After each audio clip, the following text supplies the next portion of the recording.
근데 거기 신약의 이제 정서에서 계속 되는 것이 끝까지 남겨지게 되는 것이 참 믿음이라 이런 말을 해요. 그래서 결국 불에 모두 다 타 없어질 건데 타지 않는 것들이 정한 금과 같이 여러분의 믿음입니다라고 얘기하는 것처럼 이 참된 믿음에 아주 정결하게 정결된 정리된 그런 상태 순교자들의 어떤 신앙으로 봤던 거죠. 그래서 결국 그 번제단 아래 타지 않았던 그들의 어떤 그 사역, 헌신 이런 것들을 하나님께서 크게 보시고 그들의 탄원을 크게 들으시고 그 마지막 심판의 날에 하나님께서 일하기 시작하시는 그런 것들을 우리가 보게 되죠. 뭐 그런 정서가 있죠.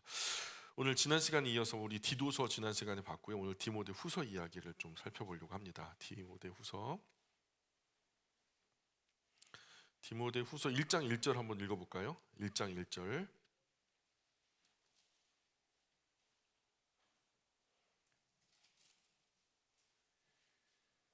같이 읽어봅니다. 시작. 하나님의 뜻으로 말미암아 그리스도 예수 안에 있는 생명의 약속대로 그리스도 예수의 사도된 바울은 목회서신에 속하는 디모데 후서요.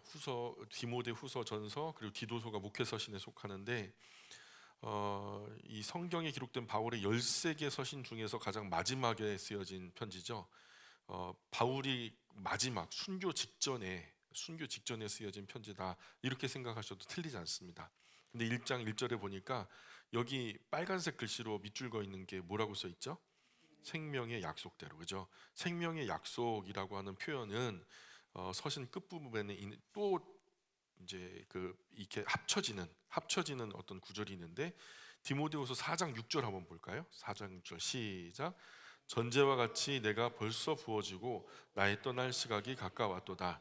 그래서 그 약속된 시간, 이 생명의 약속, 그러니까 생명이 허락된 약속된 시간이라고 그 개념을 정해 본다면 디모데후서 4장 6절에서 가로를 닫는 나의 떠날 시각이 가까웠다. 이런 이야기는 이 암시와 같이 바울은 자기가 곧 죽게 될 것, 순교당할 것을 직감하고 이 시간, 허락된 생명의 시간, 그 약속된 시간을 지금 말하고 있다라는 것을 우리가 좀 이해할 수 있을 것 같아요. 그래서 디모데 후서가 다른 목회 서신과는 분위기가 다른 이유는 이 관점을 이해할 수가 있어야 돼요. 그래서 디모데는 이 시기에 바울의 사형 집행이 다가오고 있음을 알았고요. 기독교 대박해가 네로에 의해서 시작됐는데 이게 보통 그냥 쉽게 지나갈 것 같지 않아요. 여상하지 않죠. 같은 평범한 때와 같지 않았다는 거예요. 분명히 뭔가 바울은 이로 인해서 큰 희생을 당할 것 같은. 그로 인해서 이제 모든 기독교 전체가 경직되어 있고 또 앞장선 기독교 지도자들이 의기소침하게 돼 있는데 바울이 그에 대한 사랑과 바울에 대한 사랑과 어떤 그리움, 간절함 이런 것들이 디모데에게는 굉장히 컸었을 것 같아요. 자기가 깊이 신뢰하고 의지하는 선생님이고 또 믿음의 아버지처럼 그렇게 섬겼던 분이라 디모데를 향한 또 바울의 마음도 되게 애틋해요. 그 마음을 전하는 디모데 후서에는 그 바울이 디모데를 향한 마음이 이렇게 표현되고 있어요. 1장 4절인데요. 읽어볼까요? 시작. 내 눈물을 생각하여 너 보기를 원함은 내 기쁨이 가득하게 하려 함이니. 그래서 너무 힘들어하는 거예요. 디모데가 나이도 어리고 또 여린 마음의 소유자죠. 뭔가 선한 일을 갖다 무직하게 해내는 일에는 힘있게 할지 몰라도 이런 큰 위기의 날에 디모데는 크게 흔들리는 사람이에요. 그래서 디모데를 향해 바울은 이렇게 말하기를 1장 8절에 이렇게 말해요. 시작. 그러므로 너는 내가 우리 주를 증언함과 또는 주를 위하여 갇힌 자 된 나를 부끄러워하지 말고 오직 하나님의 능력을 따라 복음과 함께 고난을 받으라. 그래서 뭔가 슬픔에 잠겨서 슬픔이 디모데를 잠식시킬까 봐 이 슬픔에 빠지지 말고 점령당하지 말고 그래서 다윗이 죽기 전 솔로몬에게 너는 힘써 대장부가 되라 마음을 강하게 먹어라 담대히 먹어라 했던 것처럼 바울도 디모데에게 그런 의미로 아주 강력하게 말씀하고 있어요. 마음 단단히 먹어 이렇게 성경을 통해서 알 수 있는 디모데의 성격은 디도와는 정반대였다는 것. 너무너무 여리고 정말 약했다. 예. 이게 장점도 되지만 약점도 되거든요. 위기의 날에는 좀 약점이 돼요. 평범한 날에는 우직하게 끌고 가는 힘이 되기도 하지만은 그래서 디모데전서 5장 23절에는 이런 말씀을 해요. 한번 같이 읽어볼까요? 시작. 이제부터는 물만 마시지 말고 내 위장과 자주 나는 병을 위하여는 포도주를 조금씩 쓰라. 그래서 이 구절을 통해서 그가 굉장히 신경적으로 그 외부 환경에 의해서 많이 영향을 받고 하는 일 때문에 뭔가 외부적인 영향을 받았을 때 건강에 뭔가 심각한 신호가 오는, 그게 아마 위장 궤양이라든가 아니면 신경성 대장염이라든가 아니면 그것 때문에 잠을 자지 못하는 불면증이라든가 이런 것들을 연계해서 좀 생각해 볼 수 있어요. 그래서 그런 성품의 소유자가 디모데였다라는 것을 우리가 짐작할 수 있죠. 오늘 디모데 후서의 내용처럼 다가오는 바울의 순교 때문에, 죽음 때문에 잔뜩 기가 죽어 있는 것을 보면 참 소심한 성격의 소유자일 가능성이 높다. 참 보통 사람이 아니죠. 이런 것들을 보고 대범하기는 쉽지 않죠. 그러기에 바울은 디모데를 향해서 사람들을 향한 두려움을 이겨내라, 마음 단단히 먹어라, 복음과 함께 고난을 받아라, 이렇게 권면을 하고, 당시 교회의 현실의 복음을 위해서 충성된 사람들을 잘 세워야 된다. 교회가 계속해서 견고할 수 있는 유일한 길은 사람 세우는 거다. 바울의 주안점은 그거예요. 예배당 건물은 저 눈꼽만큼도 언급한 적이 없어요. 바울의 관심은요, 디모데와 디도에게 목회적으로 목회자 후배들에게 했던 가장 강력한 권고는요, 사람 세워라. 거룩하고 건강한 사람들을 세워라. 그 일을 충성되게 잘 감당하는 것이 정말 중요한 일이다. 다음 세대를 위해서 중요한 일이다. 이렇게 말합니다. 그러나 이들의 역할이 단순하게 가르치는 것만 아니거든요. 우리가 그 디모데 전서나 후서 또 디도서를 통해서 보듯이 디모데는 스스로도 리더로서 본이 되어야 했고, 또 실제적인 삶이 그들의 모델이 되어야 했고, 사실 나라를 이끄는 대통령이 뭔가 그 명예에 합당한 인격이나 이런 것들이 받쳐지지 않으니까 작은 어떤 이익에, 사사로운 이익에 좌지우지되는 것이 보이니까 막 그런 것 때문에 국민이 상처를 받잖아요. 누가 누구랄 것도 없이 역대 대통령들이 적지 않게 그랬었잖아요. 그런데 그런 것들이 국민에게 마음에 큰 실망을 주는 것처럼 지금 최근에는 또 청문회 시즌이기 때문에 각 부서 장관들이라든가 직책을 맡은 국민을 대표하는 국회의원까지도, 또 교회를 이끄는 목회자든 가정을 이끄는 아버지든 자녀를 이끄는 어머니든 간에 모든 리더는 자신을 잘 다스려야 돼요. 사사로운 이익 때문에 이 관계, 이 하나됨의 정체성을 깨뜨리는 일이 벌어져서는 안 된다. 그것을 품을 수 있을 만큼의 인격, 그런 정직성이 있어야 된다. 자신을 다스리지 못하면서 그 영향력 아래 있는 사람들한테 어떻게 야 감나라 배나라 어떻게 말하겠어요? 엄마도 아빠도 스마트폰 극복하지 못하면서 거기에 매여 사는데 자녀들 보고 너 스마트폰 그만해, 이거 어떻게 하겠냐고요. 엄마 아빠가 먼저 이걸 다스려야 자녀들한테도 너 스마트폰 그만해 할 수 있는 자격이 있는 거죠. 애들이 입으로 말은 안 해요. 근데 속으로 말하지. 엄마는 아빠는 그러죠. 그런 것처럼 하나님의 집에 다양한 그릇이 있듯이 각자 다양한 쓰임새를 가지고 있죠. 그릇이 쓰임 받기 위해서 첫 번째 요건이 뭘까요? 깨끗해야 되죠. 뭐 질그릇이든 금그릇이든 그건 중요한 게 아니에요.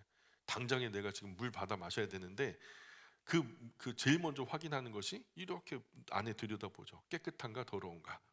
그래서 첫 번째 그릇의 요건은 깨끗해야 된다는 거. 두 번째는요, 용도에 맞아야 된다는 거. 그죠? 우리라는 그릇은 깨끗할까요? 나라고 하는 그릇은 깨끗한가요? 다른 그릇과 다른 점이 있다면 어떤 다른 점이 있을까요? 나라는 그릇은 하나님의 사업에 어떻게 쓰임 받아야 맞는 걸까요? 애초에 우리가 깨끗하지 못하기 때문에 그릇조차 되지 못한다면, 사용할 수 없는 그릇이라면 여기서부터 우리는 새로 시작해요. 회개함으로. 그리고 우리가 회개함으로 하나님 앞에 우리를 깨끗하게 정결하게 되었다면, 그 다음에는 우리가 용도대로 나라고 하는 하나님이 내 안에 새겨주신 그 DNA 따라서 찬양이면 찬양, 뭐 행정이면 행정, 어떤 리더면 리더, 이런 용도를 잘 알아야 하고 그릇을 깨끗하게 잘 준비해야 하고 때가 되었을 때 멋지게 쓰임 받아야 하는 거죠. 그렇죠? 그래서 바울은요, 디모데 후서 2장 21절에 이렇게 말해요. 디모데 후서 2장 21절 같이 읽어봅니다. 시작. 그러므로 누구든지 이런 것에서 자기를 깨끗하게 하면 귀 쓰는 그릇이 되어 거룩하고 주인의 쓰심에 합당하며 모든 선한 일에 준비함이 되리라. 아멘. 그냥 먼저는 깨끗하게 하라는 거예요. 깨끗하게 하고 하나님께서 적절한 때가 되었을 때 너를 사용하실 때 준비된 그릇이 되어야 된다라는 것을 말씀하는 거죠. 또한 리더는 성경으로 준비되고 무장돼야 된다. 다른 어떤 것도 중요하지만 그 교회를 이끌어가는 장로 또는 이제 감도 이런 어떤 교회를 대표할 만한 그런 사람들에게는 이런 그 이야기를 하거든요. 디모데후서 3장 16절 17절이에요. 읽어볼게요. 시작. 모든 성경은 하나님의 감동으로 된 것으로 교훈과 책망과 바르게 함과 의로 교육하기에 유익하니 이는 하나님의 사람으로 온전하게 하며 모든 선한 일을 행할 능력을 갖추게 하려 함이라. 아멘. 그러니까 하나님의 말씀이 지금 이 네 가지의 상황을 말해요. 교훈은 평상시에 바른 방향을 제시하는 기능이죠. 책망은요, 잘못했을 때 이놈하고 야단치는 거예요. 또 의로 바르게 한다. 그러면 잘못된 것을 전제로 하죠. 잘못된 것을 바르게 한다라는 거잖아요. 그리고 의로 교육하게 유익한다. 다시 바로잡은 그 상황에서 계속해서 교육하는, 의롭게 교훈하는. 그래서 이게 한마디로 하나님의 말씀의 기능이다. 이거는 누가 하는 걸까요?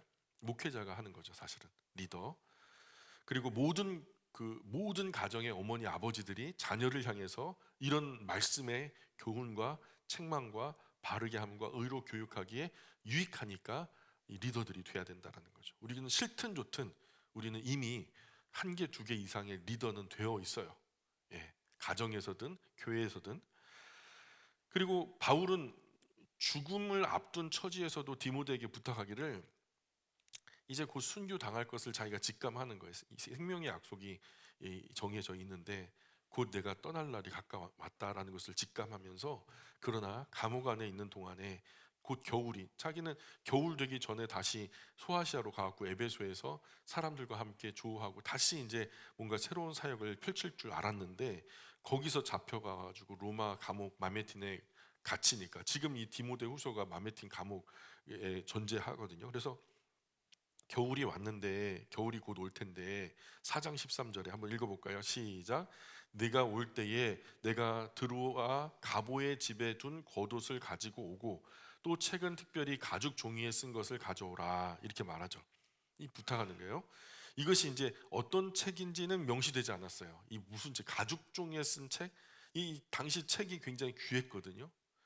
이런 것을 생각해 보면 그 책은 아마 또 바울이 가장 아끼는 그 습기에도 추위에도 잘 견딜 수 있는 파피루스 같은 경우는 건조해지면은 펴는 순간에 쪼개지고 부셔질 수 있거든요. 근데 이제 추워도 폈을 때 부셔지지 않고 건조해도 부셔지지 않고 계속해서 읽을 수 있는 그 기능을 하는 책은 가죽 책이어야 했죠. 그래서 그 가장 아끼는 또 비싼 그 성경이었을 거예요. 그것으로 여겨지고 이렇게 바울은 끝까지 성경에 대한 변하지 않는 사랑을 좀 보여줍니다. 그래서 서신의 끝으로 갈수록 죽음 앞에서 바울이 아주 비장함과 더불어서 반대면에는 좀 외로움, 예, 그리고 심적인 외로움, 그리고 여러 가지로 죽음 앞에서 섭섭한 마음들, 자신을 배신하고 거짓말했던 친구 데마라고 하는 제자를 언급하죠. 그리고 데마가 세상을 사랑해서 나를 버렸어. 이것에 대한 섭섭함이 굉장히 진하게 묻어나요. 사람에게 배신 당해 보셨어요? 예, 배신 당한 사람은 그 마음 알 거예요. 근데 바울은요, 지금 어떤 상황이냐면 감옥에 들어가 있는데 배신을 당한 거예요. 4장 10절을 읽어볼까요? 4장 10절 디모데후서 시작. 데마는 이 세상을 사랑하여 나를 버리고 데살로니가로 갔고 그리스계는 갈라디아로 디도는 달마디아로 갔고 뭐 그리스계나 디도도 그렇게 배신하고 갔는지는 잘 나타나지 않아요. 근데 확실한 건 데마는 나를 버렸다. 그리고 가버렸다. 이게 나타나죠. 사형장의 이슬로 사라질 다윗을 버리고 떠나버린 그를 향한 섭섭함이 깊이 배어 나오죠. 그와 함께 있던 그리스계와 디도도 그 지금 사역차 다른 곳으로 가버려서 지금 본인 바울과 함께 있는 사람은 누가만 함께 있고요. 디모데에게 올 때에 마가 요한과 함께 나에게 와주겠니? 라고 부탁해요. 디모데 후서 4장 11절에 나와요. 읽어볼까요? 시작.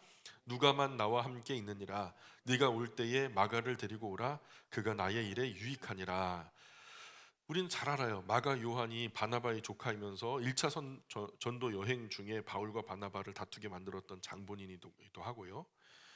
예, 이런 마가를 향해서 그가 나의 일에 유익하다라고 말하는 거 보니까, 예, 바울과 마가의 관계가, 마가 요한과의 관계가 어느 정도 원만하게 회복되었다라는 것을 알 수 있어요.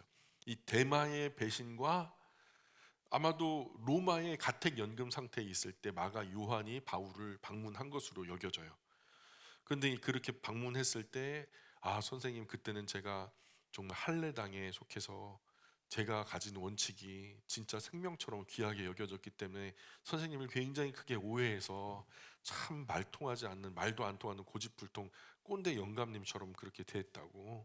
근데 지금 와서 제가 이렇게 보니까 이방인들에게도 주님의 복음이 전해지고 여러 이방 교회에서 성령의 역사가 일어나는 것을 보면서 제가 그때 생각했던 이 유대인들을 중심으로 한 어떤 율법주의적인 사관으로 할례주의자로서 제가 생각할 수밖에 없었던 그 폭 좁은 생각에 대해서 제가 굉장히 후회하고 있습니다. 바울 목사님, 제가 그때 너무 어렸어요. 제가 철없이 그렇게 전도 여행에 큰 지장을 초래하면서 대열에서 이탈했던 것을 다시 한번 깊이 있게 사과드립니다. 용서해 주십시오 하고서, 아마 제가 예상할 때는, 예, 그렇게 로마의 가택 연금 상태에 있었을 때 마가 요한이 와서 바울에게 위문하면서, 예, 그렇게, 예, 두 사람의 관계가 원만하게 회복되었을 거라고 여겨져요. 그런데 여기 데마라고 하는 사람은 그냥 떠나가 버리고, 그러나 똑같은 감옥에 갇혀진 상태에서 마가 요한은 극적인 회복을 이루고, 인생은 관계에서 관계다, 뭐 그런 말이 있잖아요. 바울은 마지막에 다른 사람과의 관계를 언급하죠. 사도 바울, 뭐 대사도죠, 대사도. 디모데 후서에서 바울은요, 근데 대사도 같진 않아요. 우리랑 똑같은 연약한 한 사람, 외로움을 느끼는 한 사람의 평범한 인간이었음을 우리가 알 수 있어요.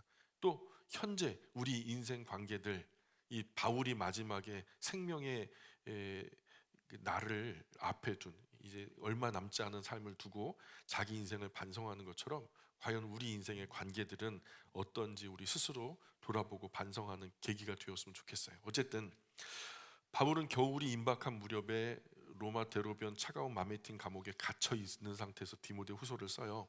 차가운 감옥에서 에베소에 있는 믿음으로 낳은 아들에게 잠깐 마게도냐 갔다 올 동안 너가 에베소 교회 좀 맡아서 너가 좀 그 잘 안위해라 그랬는데, 그게 길어져 가지고 로마 마메틴 감옥까지 갇혀 버렸고, 에베소에 있는 믿음의 아들 디모데에게 이런 상황들을 안내하면서 디모데 후서를 쓰죠. 디모데 후서는 다른 이야기는 없고 그냥 빨리 오래요. 제발 좀 빨리 와 달래요. 나 너무 외로워. 나 너무 힘들어. 곧 있으면 겨울일 텐데. 막 이런 내용이 주요하죠. 그리고 바울이 좀 그 길이 어디라고, 에베소가 가깝지 않죠. 대륙을 건너야 돼요.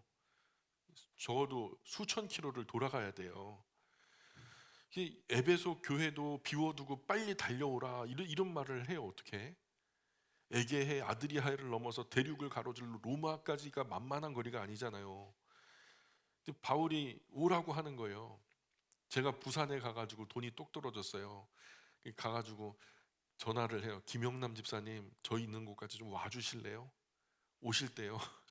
현금도 좀 사자자 주시고요. 옷도 제가 그냥 막 경황이 없어서 그냥 얇은 거 입고 왔는데 좀 두꺼운 이제 오버도 하나 좀 갖다 주시고요. 이제 올라갈 때 들을 수 있는 뭐 이렇게 그 MP3 좀 갖다 주시고요. 하면서 제가 부산에서 연락하고 했다고. 우리 400km만 해도 그 되게 부담되는 거예요. 내 일상을 깨뜨리면서 그것을 어떻게 하냐 말이에요. 근데 바울이 오라고 한다고 디모데는 또 그 먼 길을 달려갑니다. 또, 예, 이것이 옛 그리스도인의 신의였고 사랑이었죠. 그리고 바울은요, 너 올 때 마가가 어디 있는지 좀 찾아가다가 같이 좀 데리고 와라. 마가 어디 있어요? 예? 마가 어디 있어요? 몰라요. 장로님 모르잖아요. 몰라요, 저도. 마가 요한이 어디 있냐고요.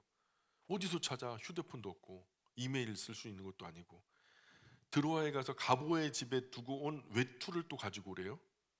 마게도냐로 건너가기 전에 가보의 집에, 드로아에서 가보의 집에 맡겨놨던 그 외투도 가지고 와라. 그 거리가 어딘데 에베소에서 드로아까지 열심히 걸어도 한 달 거리인데 그런데 가져오래요. 책은 또 특별하게 가죽 종이에 쓴 것을 가지고 오래요. 그리고 바울은 데마의 배신과 누가만 곁에 있다고 아무도 없다는 서글픈 이야기를 하면서 빨리 와라, 빨리 와라. 겨울 들어가기 전에 빨리 와라. 내가 처음 변명할 때 나와 함께한 자가 아무도 없고 다 나를 버렸다. 변명한다라는 건 자기가 변호, 소송에 걸려서 내가 무슨 잘못을 저질렀나요? 내가 예수 그리스도의 복음을 전한 것뿐인데 하면서 소송할 때 그 변호하는 자리에 있었는데 그 소송에서 졌어요, 이겼어요?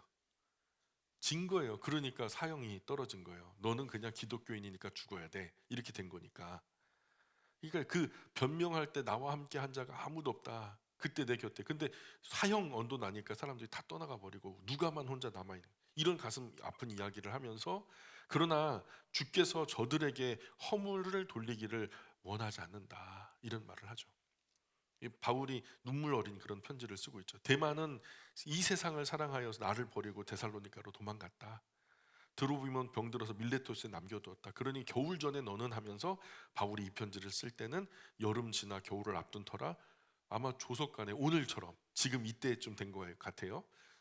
그 혹시 뉴스 보셨어요? 그 설악산에서 첫눈이 관측됐대요. 영하 5.4도에서. 놀라지도 않으시네. 되게 추운 거예요. 근데 조석간에 공기가 굉장히 차가워지고 있는 때 지금 이런 때에 바울은 여름 옷을 입고 있는 거예요. 춥겠어 안 춥겠어요? 근데 거기 어디예요? 감옥이잖아요. 돌로 된 감옥. 냉기가 막 스물스물 올라오고 습기도 엄청나요. 얼마나 춥겠어요. 그러니까 바울이 젊었을 때는 괜찮죠. 젊었으면 괜찮죠.까지 있고 이런 추위도 이겨낼 만한 반팔 입고 다녀요. 요즘에 우리 아이들도 보니까 낮에는. 근데 젊었을 때야 복음 때문에 그렇지만은 그때부터 복음 때문에 두드려 맞은 게 아까 우리가 읽었을 때 아침 그 낮 시간에 그죠? 낮 예배 시간에 그 바울의 고난의 이력서를 봤잖아요. 얼마나 많이 두드려 맞았어요? 삭신이 쑤실 거예요, 그죠? 비가 와도 그냥 막 마디마디가 저릴 거고요.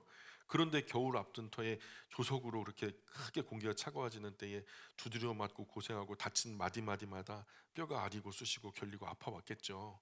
그리고 저녁이 되면 오헬리 마지막 잎새처럼 낙엽이 하나둘씩 쓰러져 가면서 스산한 기분 나쁜 냄새, 싸늘한 바람이 사형장 쪽에서 바울 감옥 안으로 불어왔겠죠. 그러면 막 쾌쾌한 죽음의 냄새, 사망의 냄새, 작은 감방 전체를 뒤덮고 냉랭한 기운이 막 등골에 서늘해지고 그래서 겨울 전에 오라 하는 거예요. 빨리 와라. 가보의 집에 둔 겨울 외투를 가지고 와라. 또 특히 가죽으로 된 책을 가져와라. 이런 책의 내용이 디모데후서죠. 디모데후서 1장 1절로 5절 글씨가 보이실까요? 안 보이시면 여러분 성경책으로 보시면 좋을 것 같아요. 디모데후서 1장 1절로 5절 우리 이런 것들을 마음에 두고 한번 쭉 읽어볼게요. 시작. 하나님의 뜻으로 말미암아 그리스도 예수 안에 있는 생명의 약속대로 이 그리스도 예수의 사도된 바울은 사랑하는 아들 디모데에게 편지하노니 하나님 아버지와 그리스도 예수 우리 주께로부터 은혜와 긍휼과 평강이 내게 있을지어다. 내가 밤낮 간구하는 가운데 쉬지 않고 너를 생각하여 청결한 양심으로 조상적부터 섬겨오는 하나님께 감사하고 내 눈물을 생각하여 너 보기를 원함은 내 기쁨이 가득하게 하려 함이니 이는 내 속에 거짓이 없는 믿음이 있음을 생각함이라. 이 믿음은 먼저 내 외조모 로이스와 내 어머니 유니게 속에 있더니 네 속에도 있는 줄을 확신하노라. 아멘. 바울은 이 글을 쓰면서 디모데를 향한 이 뜨거운 감정에 북받쳐 눈물을 막 흘리죠. 나아가서 강력한 어조로 말하기를 하나님 앞과 살아있는 자와 죽은 자를 심판하실 그리스도 예수 앞에서 그가 나타나실 것과 그의 나라를 두고 엄히 명령한다. 너는 말씀을 전파하라. 때를 얻든지 못 얻든지 항상 힘써라. 범사의 오래 참음과 가르침으로 경책하며 경계하며 권면하라. 너는 이 모든 일에 신중하여 고난을 받으며 전도자의 일을 하며 내 직무를 다하라. 그래서 복음의 진보를 위해 최선을 다해라. 예. 바울은 아마도 이 글이 자신의 유언이 될 것을 알았던 것 같아요. 모질지만 여기서 절대로 떠나면 안 된다. 아빠가 죽어도 아들 너는 이 길을 떠나면 안 된다. 너는 죽도록 충성해야 된다. 복음을 위해 죽어라. 복음을 위해 고난 받아라.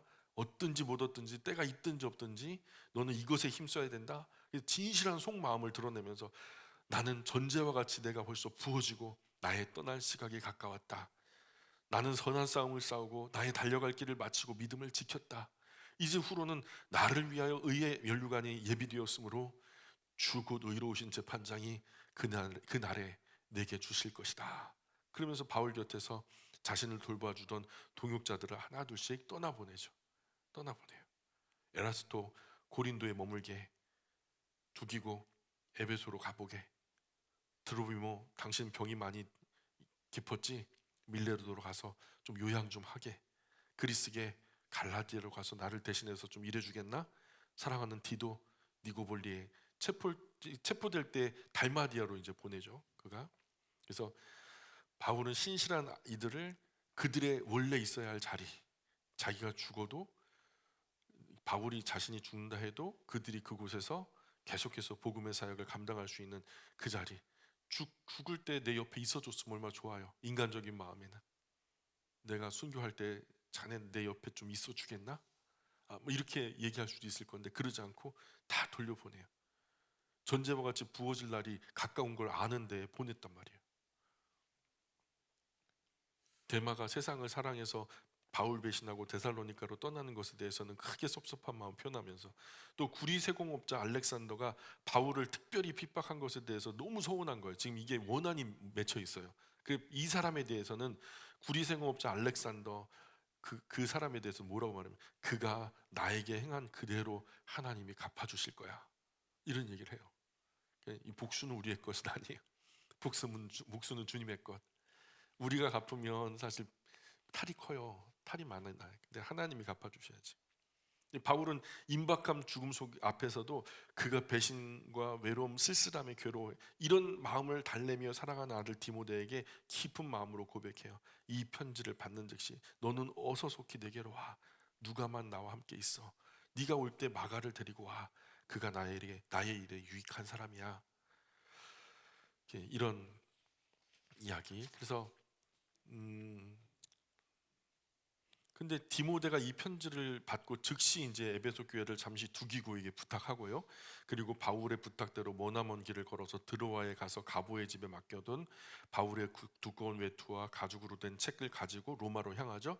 로마에 도착한 디모데는 바울을 만나서 외투와 함께 가죽 책을 전달해주고, 바울은 에베소 성도들이 전해준 따뜻한 사랑으로 큰 위로를 받고 기뻐하고요. 그렇게 도착한 디모데는 누가와 함께 바울을 보살피는 한편, 옥바라지를 하는 한편, 여러 경로로 바울이 다시 소생할 수 있는 길이 없을까, 바울을 어떻게 살려낼 수 있는 길이 없을까, 궁영 운동을 펼치는 거죠. 그래서 이 무렵이 이제 주후 66년경인데, 이때 어떤 말씀이 기록되냐면 우리가 잘 아는 말씀, 아까 우리가 바이블 프로젝트로 소개받은 그 말씀인 히브리서가 이제 기록되고 있죠. 그래서 히브리서의 저자가 누군가? 뭐 히브리서의 저자는 뭐 아직까지 정확하게 알려진 바는 없어요. 주후 397년에 칼타고 회의에서 히브리서를 신약 27권에 포함시키는 것은 모두 찬성했어요. 히브리서의 내용을 보니까 이걸 뺄 이유가 없어. 이거는 히브리서는 무조건 정경 안에 들어가야 돼. 다 만장일치했어요. 그러나 저자가 미상이잖아요. 저자를 확실하지 않으니까 마지막 순간까지 고민을 하다가 많은 사람들이 어떻게 동의를 했냐면 우선은 바울의 저작이라고 하자. 그래서 정경 안에 포함시키자. 그리고 계속해서 논의를 해보자. 그런 거예요. 그래가지고 신약 성경 27권 안에 포함을 시켰어요. 그런데 그 포함시킨 이후에는요, 바울의 이름을 지워요. 그래서 그때로부터 지금까지 미상, 작자 미상으로 알려지게 된 거죠. 그래서 히브리서를 기록한 저자를 거론한 이제 뭐 요거를 잠깐만 제가 갈아타 볼게요.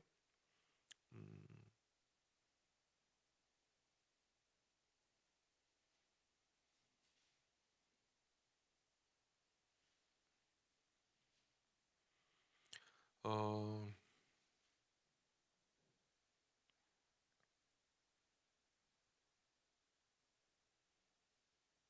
골로새.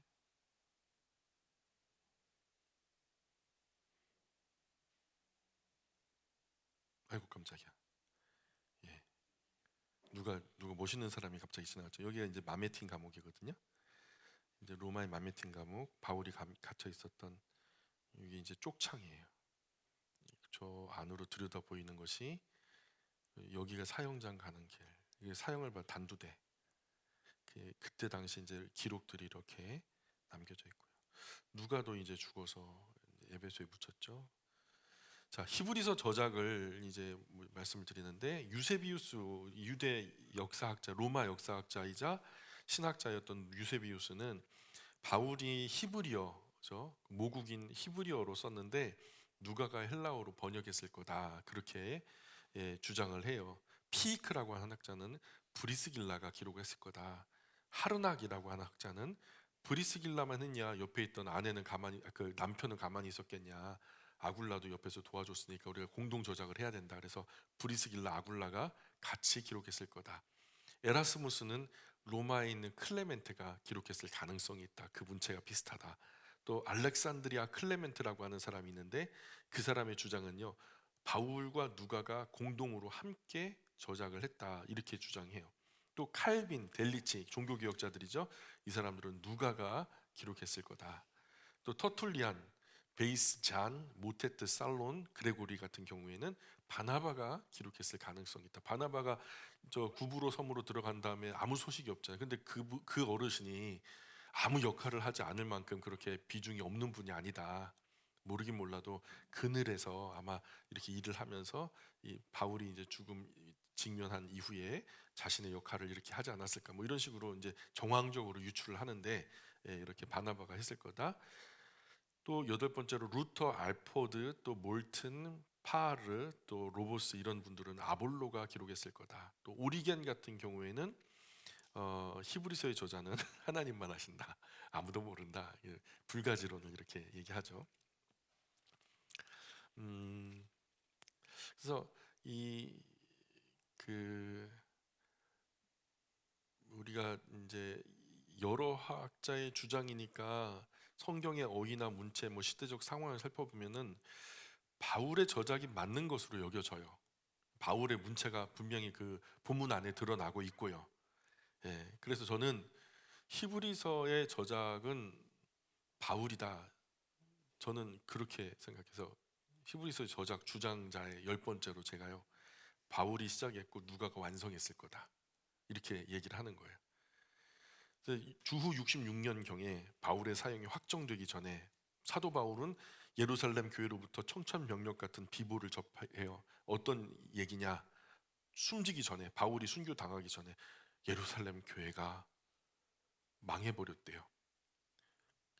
주축을 이루던 유대파 할례당이 기독교를 버리고 박해가 너무 심각해지니까 다시 유대교로 복귀를 하고, 교회 그리스도인들은 산산이 조각이 되어 사방으로 흩어져 버리고 옛 유대교로 돌아가 버리고 막 도망가 버리고 예루살렘 교회가 이제 문을 닫게 되었다라는 이 슬프고 애통한 소식을 접하면서 바울이 얼마나 고통스러운 눈물을 흘렸을까요?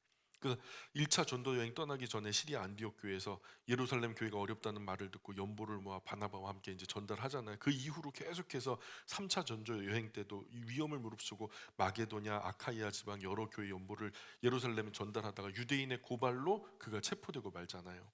그렇게 가이사랴 감옥, 로마 그 이곳에서 이제 4년, 그리고 오가는 길 막 적어도 5년 6년, 그 모든 수고, 그 애씀이 수포로 돌아간 것만 같았을 거예요. 내가 예루살렘 교회를 위해서 어떻게 했는데, 그 교회의 가난한 그리스도인들을 위해서 우리가 살려보고자 얼마나 노력을 했는데. 그래서 바울이 고백이요, 내가 저주를 받아 그리스도에게 끊어지는 한이 있어도 나의 동족이 구원받기를 간절히 원한다라고 말을 할 정도로.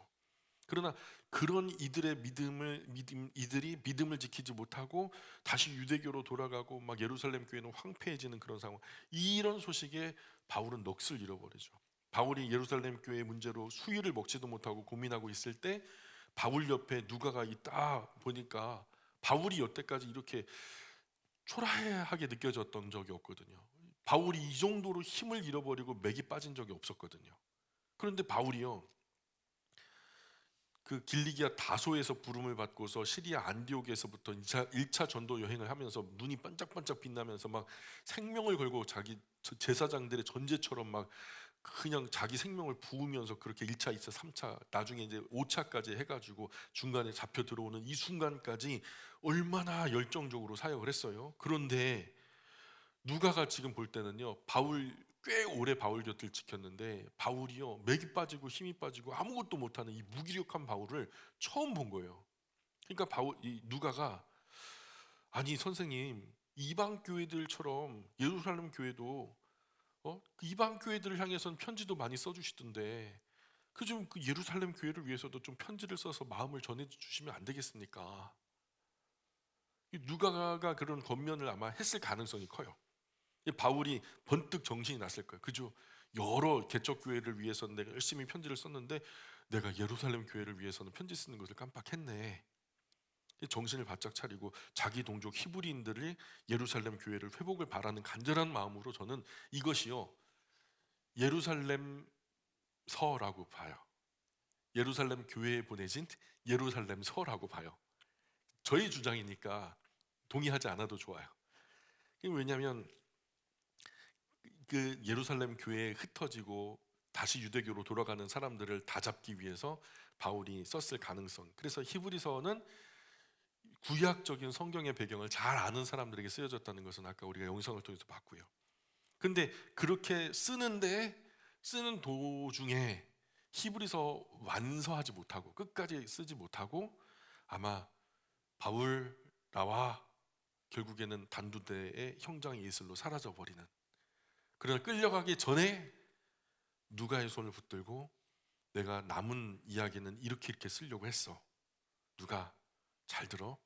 이제 내가 다 완성하지 못한 이 부분엔 이런 이야기들로 남겨줘야 될 거야. 너가 이 서신을 완성해서 저 예루살렘으로 좀 보내줘야 될 것 같아. 이렇게 허무하게 끝나버릴 위기에 바울의 남은 부분을 누가에게 대략의 내용을 안내하고 누가를 통해서 완성했을 가능성이 크다. 저는 그게 가장 합당하다고 여겨진다. 그렇게 주장하는 거죠. 뭐 동의하시든 말든 그건 제 자유니까요. 그래서 바울이 사형 판결을 받는 최종 신문에서 디모데는 바울의 무죄를 강하게 주장해요. 그러나 오히려 디모데가 워낙 강력하게 바울이 무죄를 주장하니까 너 같이 뭐 이렇게 된 거 아니야? 뭐 이게 이번에 이제 무죄로 풀려나면은 바울이 뭐 얼마 주기로 한 거 아니야? 하면서 막 이게 정치범으로 몰려서 디모데도 감옥에 수감되어 버려요. 네로는 바울이 1차 투옥 때 신문 당할 당시 바울의 말에 큰 감동을 받았기 때문에 이제 바울을 기소하거나 정지하지는 않았었거든요. 그죠? 그래서 가택 연금 상태로 있었잖아요. 그러나 바울에 대한 네로의 증오가 생긴 이유는 황제의 가족 중에서 명방 있는 사람들이 아마도 네로의 반대편에 섰겠죠. 근데 자기는 삐딱한데 그들은 너무 바른 거예요. 이게 왜 그런가 했더니 그들이 최근에 로마로 들어온 그리스도인으로서 영향을 받아서 그들이 그들의 집회에 참석하고 그들의 예배에 동참한다는 소식을 듣고서는 황제의 가족 중에 명망 있는 사람들이 바울의 1차 투옥 때 바울의 전도로 그리스도인이 된 것을 알게 되고요. 그래서 사도 바울이 두 번째 투옥됐을 때 첫 번째 투옥 때보다 훨씬 더 가혹한 핍박과 고통을 가하면서 감히 네가 황제의 가문에 예수의 복음을 전해? 그래서 우리 사람들을 그리스도인으로 만들어? 하면서 막 엄청나게 박해하는 거죠. 그리고 그의 입이 전혀 벌어지지 않도록 복음 전할 기회를 조금도 허락하지 않죠. 네로는 웬만한 구실이 있으면 바울을 죽이려고 해요. 머지않아 그는 순교자의 무덤에 들어가 선고를 받게 되고요. 바울은 로마 시민이었기 때문에 고문은 따로 받지 않았고 고문 없이 단번에 목이 잘려서 죽는 참수형을 선고받죠. 전설에 의하면 로마 병정이 아까 보여드렸던 이 단두대인데 이 단두대에서 이제 원기둥 모양의 단두대에서 목을 딱 이제 길게 빼고 밧줄로 잡아당기는 가운데에서 누군가가 도끼나 큰 칼로 딱 댕강 자르잖아요. 근데 이게 그 바울의 머리가 한 번에 잘려졌대요. 그리고 바닥에 떨어졌는데 탕탕탕 세 번을 튀어오르더래요. 그리고 튀어오르는 그 자리마다 샘이 솟아 올랐다는 전설이 있어요. 예. 뭐 하여튼 마미틴 감옥의 사형장 기념 예배당 마당에 가 보면은 그때도 지금도 바울이 이제 그 참수될 당시에 머리가 떨어진 자리, 그리고 이제 3번 튀어오른 그 자리마다 표시가 이렇게 되어 있어요. 예. 그래서 전제와 같이 내가 벌써 부어지고 떠날 시각이 가까웠도다. 나는 선한 싸움을 싸우고 나의 달려갈 길을 마치고 믿음을 지켰다. 이제 후로는 나를 위하여 의의 면류관이 예비되었으므로 주 곧 의로우신 재판장이 그날에 내게 주실 것이다. 예, 이렇게 마지막 유언을 남기고 바울은 참수당하고, 그래서 히브리서 시작은 바울이 했지만 끝 마무리는 아마도 누가가 했을 것이다. 이런 주장을 마무리하면서 히브리서 본래의 이제 본문으로 들어가는 이야기는 다음 시간에 계속해서 할까요? 오늘 히브리서 들어가면 좀 말이 길어질 것 같아서 오늘 여기까지 하겠습니다. 기도합니다.